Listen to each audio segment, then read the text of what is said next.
right, we are still reading The White Stallion of Lipizza, and today is Chapter 3, First in Line. They were happy weeks. It was March, and the city was stirring from its winter sleep like a bear that has hibernated too long. On weeknights, people were flocking to the opera house, celebrating the birth month of Johann Strauss, the waltz king. On Sunday mornings, they stormed the Spanish riding school. In the afternoons, they visited the parks and palaces. Hans caught the heightened spirit of spring and took a streetcar one Sunday to see the Schönbrunn Palace of the Habsburgs, because he was studying about them in school. Unlike the tourists, he never set foot in the palace itself, but spent all of his time in the carriage house. The place was enormous. It held 100 vehicles. Gingerly, he fingered the coronation carriage of Napoleon, the carousel of Empress Maria Theresa. There were all manner of carriages, golden chases, chariots with tongues and spidery wheels of gold, and wagonettes with neat folding steps, and barouches and phaetons, and splendid funeral cars in rich crimson and deepest black, and there was one stout excursion coach for mountain travel, with even a toilet seat in it. As he left the carriage house, Hans parted with 5 of his precious groschen to buy a set of colored postcards. They would be nice to illustrate the theme he was writing on the Habsburgs. So here are some of the carriages in the carriage house. Can I see? Uh-huh. They're beautiful. Oh, yeah. Here they are. Oh.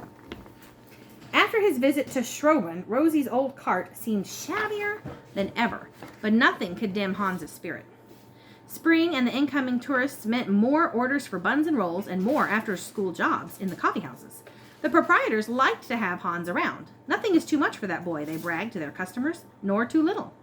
It was true. He heaved casks of pickles and apples to his shoulder and moved them from basement to kitchen.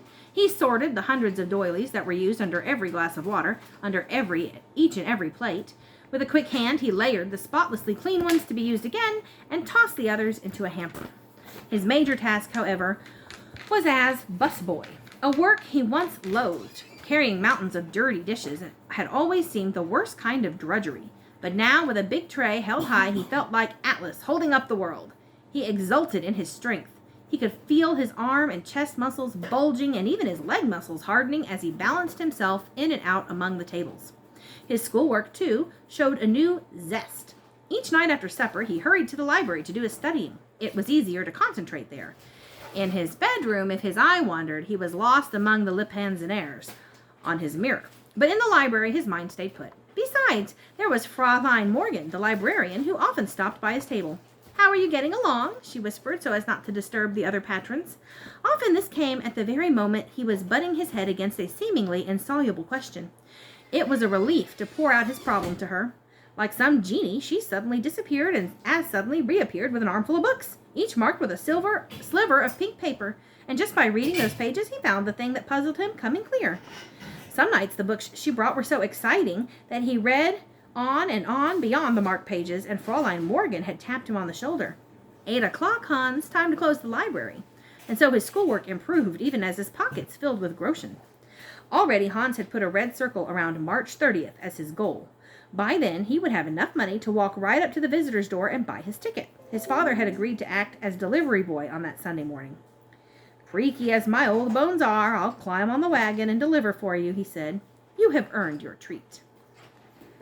So here he is, working hard, being the busboy. Busboy done. On the last Saturday in March, Hans had to buy new shoes. His old ones were beyond repair, but even so, he still had 1 beautiful shilling left. And so at dawn the next morning, he loaded the cart and hitched up Rosie. The day had arrived. He climbed up next to his father, watched the gnarled hands lift the lines and slap them against Rosie's rump. With a lurch, the old mare took off as if eager to have the business over with and to get back home.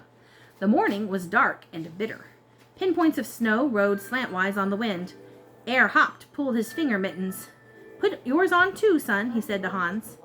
The boy obeyed, even though his hands were still warm from the trays of hot bread. Rosie's iron shoes rang noisily on the cobbled streets. No one was up and about except a street cleaner and a pair of lively dachshunds running away with a fat man whose muffler snarled out behind him like the tail of a kite. Oop, here's our street cleaner and the man walking the dogs.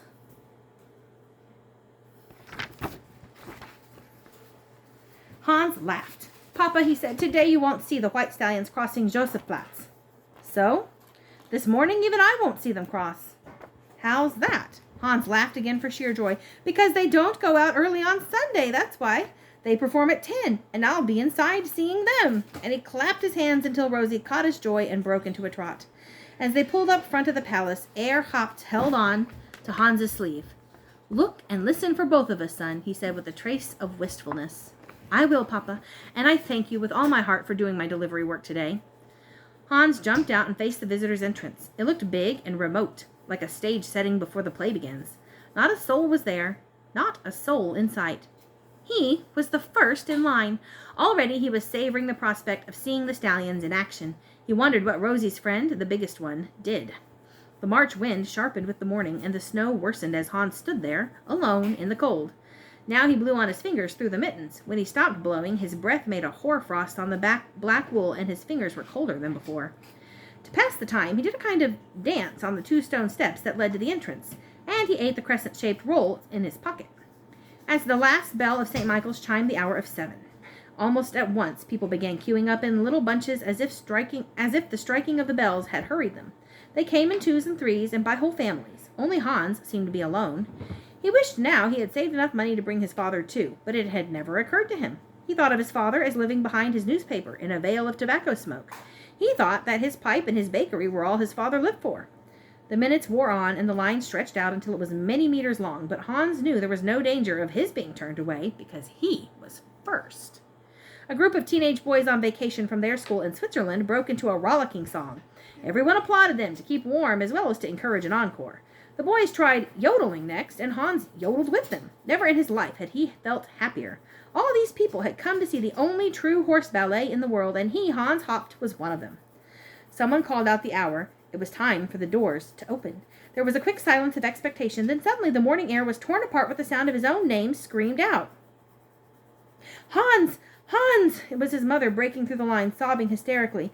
Hans! Hans, Rosie is home, bleeding, and no cart at all. Go find Papa. Oh no, that doesn't sound good, does it? We'll have to see what happens later.